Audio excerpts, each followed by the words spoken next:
Gennady Gennadiević Golovkin, triple G, doit être considéré comme l'un des poids moyens modernes les plus dévastateurs. Il a prouvé son talent à maintes reprises grâce à sa puissance de frappe impressionnante, ses nombreux KO et son style constant de pression, toujours spectaculaire et apprécié des fans. Ou, comme le dit Triple G lui-même, Big Drama Show. Golovkin est passé professionnel à 24 ans et avait déjà derrière lui une immense expérience en boxe avant même de faire ses débuts. Il devait tout donner pour montrer pourquoi il faisait partie des meilleurs au monde. Mais atteindre ce niveau exige une discipline absolue et un travail acharné, bien avant de monter sous les projecteurs. Dans cette vidéo, je vais analyser les méthodes et les routines d'entraînement de Golovkin durant sa période de domination chez les poids moyens sous la direction d'Abel Sanchez, mais aussi observer ce qui a pu évoluer avec son entraîneur le plus récent, Jonathan Banks. Sur ce, entrons dans le vif du sujet. Avant d'aborder les aspects spécifiques sur lesquels Golovkin aime travailler, je voulais partager sa véritable routine d'entraînement sous Sanchez, révélée dans de multiples interviews et sources telles que Sky Sport ou GQ. Il est également important de rappeler que Gennady est un professionnel à plein temps lorsqu'il est en camp d'entraînement. Vous ne pourrez donc pas tout intégrer dans votre propre routine si c'est ce que vous aviez en tête, mais vous pouvez certainement vous inspirer de certaines idées. Lors d'une journée d'entraînement typique, il se réveille généralement à 5 h du matin, se prépare et se rend à la salle pour faire quelques étirements. À 6 h, il part pour son footing matinal, environ entre 5,5 et 6,5 km. Les mardis et jeudis, il remplace ce footing par des sprints, puis fait des étirements supplémentaires et du travail du tronc. Une fois tout cela terminé, il se consacrait à la récupération, bain glacé, sauna. Puis il allait dîner avant de se coucher pour récupérer en vue du lendemain. Le samedi, il réalisait plutôt une longue sortie de course, environ 14 km, suivie d'étirements et de travail du tronc, tandis que le dimanche était réservé au repos. Comme vous pouvez le constater, la routine de Golovkin est particulièrement intense. Mais rien de surprenant quand on voit le niveau qu'il a atteint. Il faut également noter que son ancien entraîneur, Abel Sanchez, a indiqué qu'il ne faisait plus de sparring dans les 9 à 10 jours précédant un combat, et que d'autres éléments de la routine étaient allégés afin de réduire la fatigue et prévenir les blessures. Un schéma que l'on retrouve dans la plupart des camps d'entraînement des grands boxeurs professionnels, même si cela peut varier. Passons maintenant à un examen plus précis des différents aspects de son entraînement. Le cardio. Comme tout grand champion de boxe, Golovkin ne néglige jamais son travail d'endurance. En réalité, cet aspect représente encore aujourd'hui une part immense de son programme d'entraînement global. Chaque jour, Golovkin effectue au minimum une course de 5 à 6 km, avec en plus une longue sortie d'environ 14 km en fin de semaine. Et ce n'est pas tout, il s'est entraîné à Big Bear, en Californie, pendant la majeure partie de sa carrière professionnelle. Ce qui rend cela si impressionnant, c'est qu'il court en altitude, à près de 2700 mètres au-dessus du niveau de la mer. L'air y contient moins d'oxygène, ce qui rend chaque effort beaucoup plus difficile. Sans y être habitué, on se fatigue bien plus vite. Et quand on sait que Golovkin fait ça presque tous les jours, c'est tout simplement remarquable. Pas étonnant qu'il ait une telle endurance tout au long de sa carrière. Pour ajouter encore plus de résistance, Gennady court parfois avec de petits haltères, ce qui augmente l'effort cardiaque et les calories brûlées. Côté cardio, il inclut également des sprints explosifs par intervalle, excellents pour développer la puissance nécessaire aux coups de poing décisifs ou pour travailler en rafale, un domaine où GGG excelle. Il n'hésite pas non plus à faire la course avec ses partenaires de gym, histoire d'entretenir son esprit de compétition. Triple G fait également 10 à 15 minutes de corde à sauter avant sa séance de boxe de l'après-midi, généralement comme échauffement, et il lui arrive de partir en virée à vélo dans les montagnes, sans doute pour varier son entraînement et ne pas courir systématiquement. L'entraînement boxe, le style mexicain. En ce qui concerne son style de combat, Gennady vient à l'origine d'une école soviétique européenne, fondée sur des bases techniques extrêmement solides. Certains considèrent cette approche comme un peu rigide par moments, mais ce style traditionnel exige un cadre de travail strict, quelque chose que Triple G dit apprécier depuis toujours. Car il préfère largement la forme traditionnelle, old school, de l'entraînement de boxe. Lorsqu'il est arrivé pour la première fois aux États-Unis pour ses camps, le fait de travailler avec Abel Sanchez l'a clairement aidé. Sanchez est lui aussi, à bien des égards, un entraîneur de l'ancienne école, même s'il possède une philosophie différente en matière de style de combat.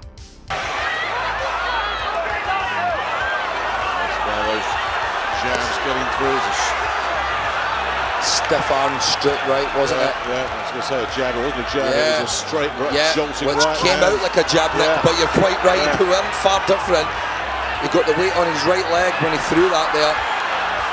He's just got a feeling here now He's that it's pouring it on. dismantling him. He's pouring it on.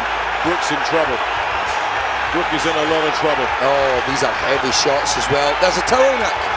Shadow boxing. Le Shadow de Triple G est vraiment impressionnant. Il enchaîne les coups avec une fluidité incroyable et une précision chirurgicale. Il veille aussi à réaliser en permanence 2 ou 3 actions simultanées. Jeu de jambes, mouvement de tête, coup. C'est une excellente règle d'or pour n'importe quel exercice de boxe, même en sparring. Toujours faire au moins 2 de ces 3 éléments à la fois.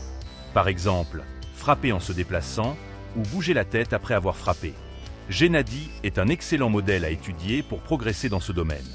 Il fait également du shadow avec de petits haltères, ce qui renforce l'endurance musculaire des épaules. Beaucoup de professionnels de haut niveau utilisent cette méthode. J'y reviendrai plus tard dans la vidéo. Le sac lourd. Le meilleur ami du boxeur est sans doute l'un des outils les plus importants pour Golovkin. C'est là qu'il peut véritablement travailler sa technique en puissance maximale. En analysant les images, on voit qu'il insiste sur la précision, la technique et la force, mais aussi qu'il utilise constamment le jeu de jambes, tout en variant les tempos entre coups légers et frappes puissantes. Même pour Triple G, on ne peut pas frapper en puissance en continu. Certains caricaturent Golovkin comme un simple cogneur, mais en réalité, il est une sorte de chaos organisé, toujours 2 coups d'avance dans sa tête, ce qui se voit même lorsqu'il travaille au sac. Les pattes d'ours, Meatwork. Sous Sanchez, et même en partie sous Banks, Golovkin travaille des combinaisons très simples, centrées sur le placement, la précision et la puissance. On voit qu'il aide à préparer son large crochet gauche, ses uppercuts, ainsi que ses terribles overhands ou directs du bras avant. Il lui fait aussi doubler sa main gauche, avec un crochet sec suivi d'un crochet puissant ou d'un uppercut. Sanchez savait où Gennady pouvait faire le plus de dégâts et cherchait à rendre ses coups aussi efficaces que possible, en forme et en puissance. Très souvent, ces combinaisons travaillées à l'entraînement se retrouvaient telles quelles en combat.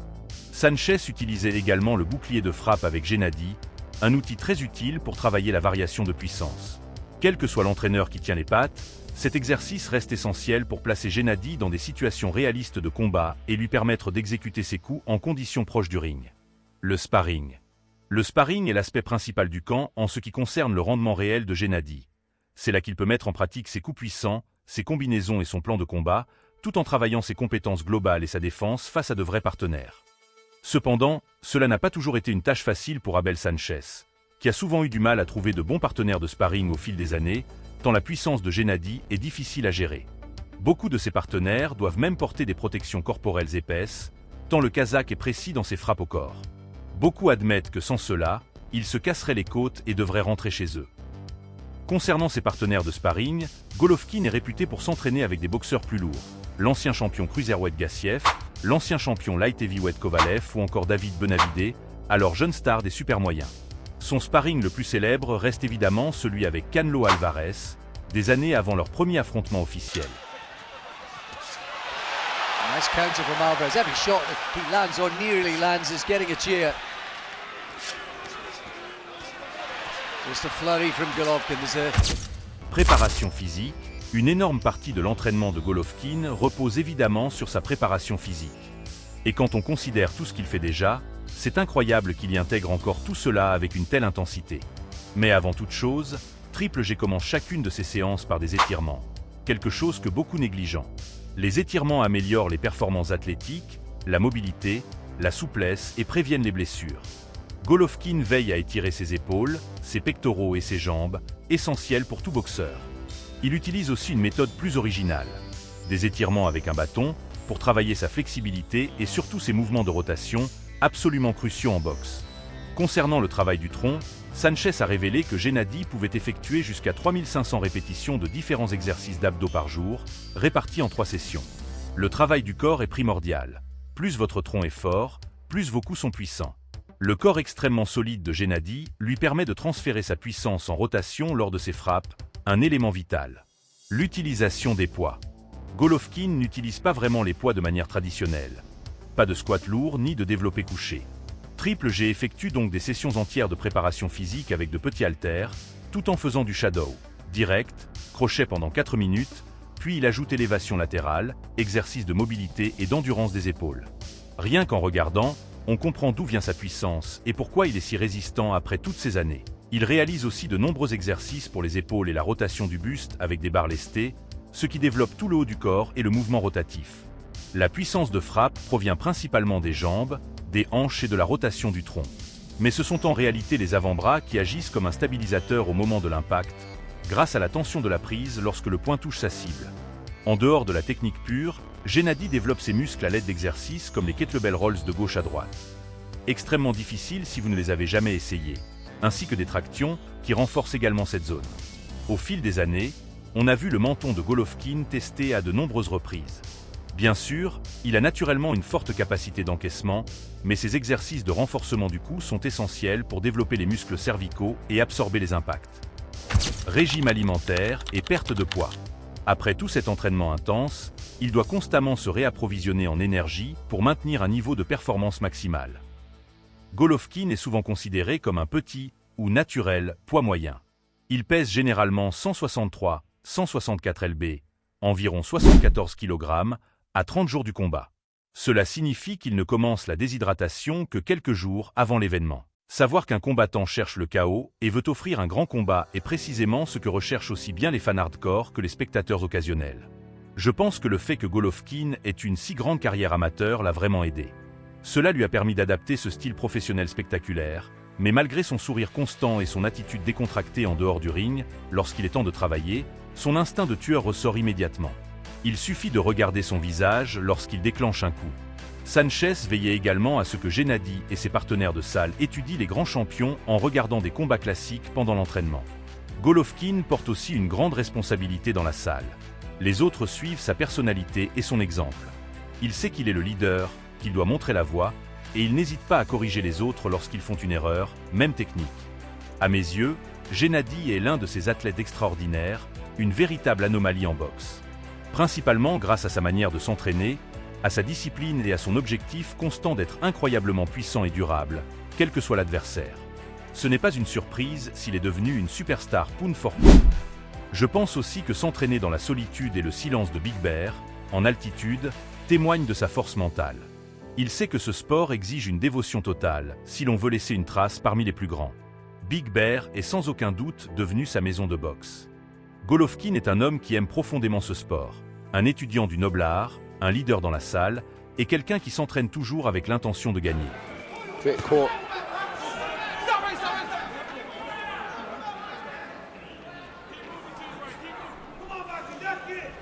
Macklin trying to obey those instructions, and there's the body shot. Comme toujours, merci beaucoup d'avoir regardé, et à la prochaine.